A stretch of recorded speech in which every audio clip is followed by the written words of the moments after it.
in silence.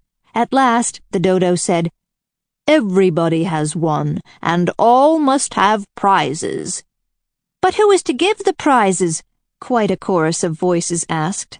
"Why, she, of course," said the dodo, pointing to Alice with one finger, and the whole party at once crowded round her, calling out in a confused way, "Prizes! Prizes!" Alice had no idea what to do, and in despair she put her hand into her pocket and pulled out a box of comfits. Luckily, the salt water had not got into it, and handed them round as prizes. There was exactly one apiece all around. "But she must have a prize herself, you know," said the mouse. "Of course," the dodo replied very gravely. "What else have you got in your pocket?" he went on, turning to Alice. "Only a thimble," said Alice sadly. "Hand it over here," said the dodo. Then they all crowded round her once more while the dodo solemnly presented the thimble, saying, "We beg your acceptance of this elegant thimble." And when it had finished this short speech, they all cheered. Alice thought the whole thing very absurd, but they all looked so grave that she did not dare to laugh, and as she could not think of anything to say, she simply bowed and took the thimble, looking as solemn as she could. The next thing was to eat the comfits. This caused some noise and confusion, as the large birds complained that they could not taste theirs, and the small ones choked and had to be patted on the back. However, it was over at last, and they sat down again in a ring and begged the mouse to tell them something more. "You promised to tell me your history, you know," said Alice, "and why it is you hate C and D," she added in a whisper, half afraid that it would be offended again. "Ah, mine is a long and sad tale," said the mouse, turning to Alice and sighing. "It is a long tale, certainly," said Alice, looking down with wonder at the mouse's tail. "But why do you call it sad?"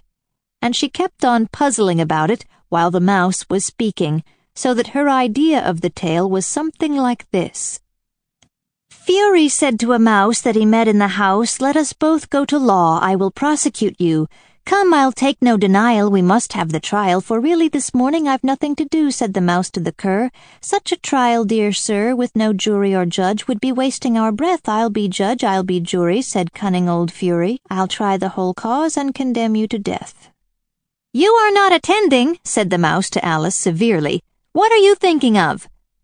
"I beg your pardon," said Alice very humbly. "You had got to the fifth bend, I think." "I had not," cried the mouse, sharply and very angrily. "Not," said Alice, always ready to make herself useful, and looking anxiously about her.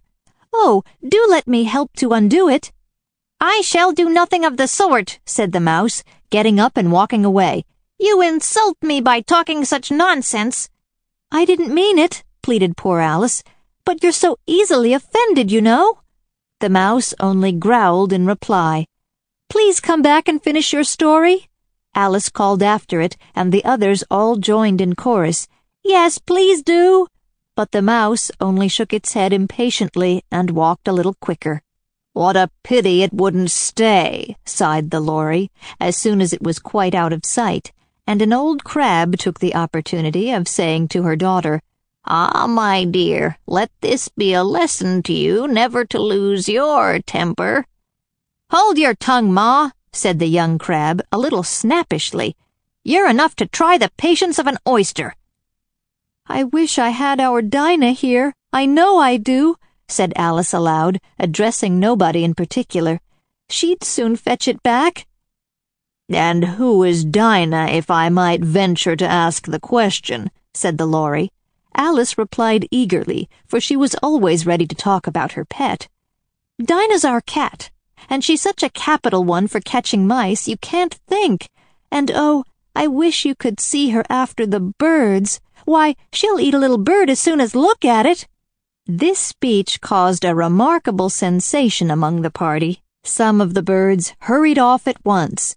One old magpie began wrapping itself up very carefully, remarking, "I really must be getting home. The night air doesn't suit my throat." And a canary called out in a trembling voice to its children, "Come away, my dears. It's high time you were all in bed." On various pretexts, they all moved off, and Alice was soon left alone. "I wish I hadn't mentioned Dinah," she said to herself in a melancholy tone. "Nobody seems to like her down here, and I'm sure she's the best cat in the whole world. Oh, my dear Dinah, I wonder if I shall ever see you any more." And here poor Alice began to cry again, for she felt very lonely and low-spirited. In a little while, however, she again heard a little pattering of footsteps in the distance, and she looked up eagerly, half hoping that the mouse had changed his mind and was coming back to finish his story.